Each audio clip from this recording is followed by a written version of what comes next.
বন্ধুরা, আমি আইডন। আজ আমরা সবাই মিলে জাম কুড়াতে গেছিলাম। জাম গাছটা ছিল বিশাল বড়।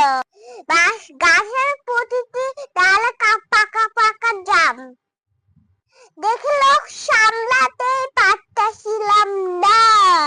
আমার আঁখি উঠে পড়লো গাছে। আমরা সবাই গাছে বসে ব্যাগ হাতে দাঁড়িয়ে আছি। আফু বলল, আইডন ধরে জাম ফেলেছি নিচে।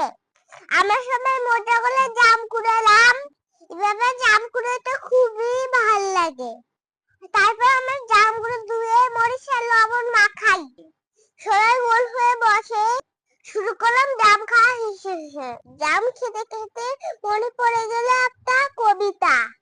উফ, জাম ছিল ঝাল ঝাল, খেতে গিয়ে চোখের নাকা জাল, মুখে ভালো স্বাদ, মুখে লাগে দারুণ স্বাদ। আমি